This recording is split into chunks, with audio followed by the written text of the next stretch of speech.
Hi hello ನಾನು ನಿನ್ನ ಸ್ವಾತಿ ಸೃಷ್ಟಿಯಿಂದ ಸ್ವಾತಿ ಮಾತಾಡ್ತಾ ಇದ್ದೀನಿ. ಇವತ್ತು ನಾನು ಕ್ಯಾರೆಟ್ ಸೂಪನ್ನು ಮಾಡಿದ್ದೀನಿ. ಬನ್ನಿ ನೋಡ್ಕೊಂಡು ಬರೋಣ ಹೇಗೆ ಮಾಡೋದಂತ. ಇದಕ್ಕೆ ಒಂದೆರಡು ದೊಡ್ಡ ಈರುಳ್ಳಿನ ಹಾಕ್ಕೊಂಡಿದ್ದೀನಿ, ಹಾಗೆ ಒಂದು ಪೀಸ್ ಚಕ್ಕೆನ ಹಾಕ್ಕೊಂಡಿದ್ದೀನಿ. ಇವಾಗ ನಾನು ಸ್ವಲ್ಪ ಫ್ರೈ ಆಗಲಿ.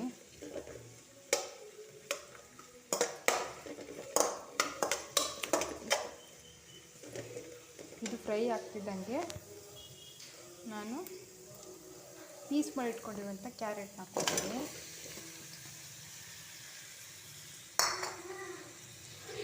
ಕ್ಯಾರೆಟ್ನ ಹಾಕ್ಕೊಂಡಿದ್ದೀನಿ. ಇವಾಗ ಒಗ್ಗರಣೆಗೆ ಚಕ್ಕೆ ಮತ್ತು ಒಂದು ಪೀಸ್ ಚಕ್ಕೆ ಹಾಕಿದ್ದೀನಿ, ಹಾಗೆ ಒಂದು ಲವಂಗ ಹಾಕಿದ್ದೀನಿ, ಈರುಳ್ಳಿ ಹಾಕ್ಕೊಂಡಿದ್ದೀನಿ, 2 ದೊಡ್ಡ ಈರುಳ್ಳಿ, ಹಾಗೆ ಇವಾಗ ಕ್ಯಾರೆಟ್ ಹಾಕ್ಕೊಂಡಿದ್ದೀನಿ ನಾನು.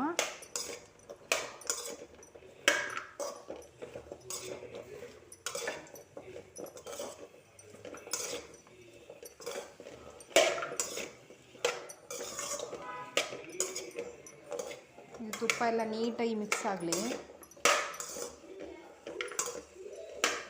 ನೋಡಿ, ಇವಾಗ ಇದನ್ನು ಹೀಗೆ ಸ್ವಲ್ಪ ಬೇಯಲಿ. ಇದನ್ನು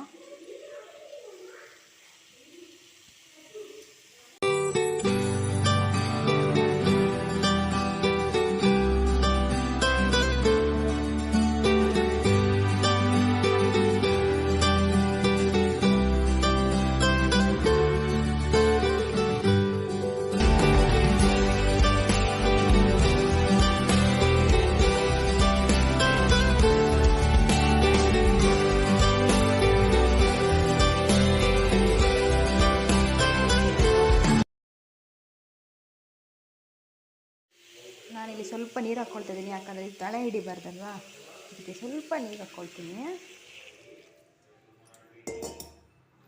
ಬೇಯಲಿಕ್ಕೆ. ನಾನ್ ಸ್ಟಿಕ್ ತವಾದರೆ ನೀವು ನೀರು ಹಾಕೋ ಅವಶ್ಯಕತೆ ಇರೋದಿಲ್ಲ, ಹಾಗೆ ಬೇಯುತ್ತೆ ಅದು. ನಾನು ನಿಮ್ಗೆ ಬೇಯಲಿಕ್ಕೆ ಇಟ್ಟಿದ್ದೀನಿ. ಈಗ ಸ್ವಲ್ಪ ಉಪ್ಪು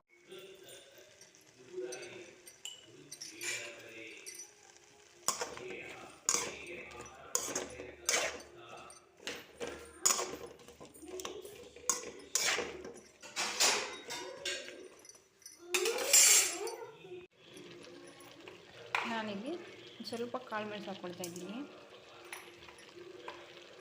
ನೀವು ಬೇಡ ಅಂದರೆ ಬೇಡ, ಜೀರಿಗೆ ಹಾಕ್ಕೊಂಡಿದ್ದೀನಿ. ಚೆನ್ನಾಗಿ ಬೇಯಲಿ. ಇದು ಇವಾಗ ಬೆಂದಿದೆ. ನಾನು ಗ್ಯಾಸ್ನ ಆಫ್ ಮಾಡ್ಕೊಂಡಿದ್ದೀನಿ. ಇದು ತಣ್ಣಗಾದ್ಮೇಲೆ ಇದನ್ನು ರುಬ್ಬಿಕೊಂಡು ಸೋಸ್ಕೋಬೇಕು.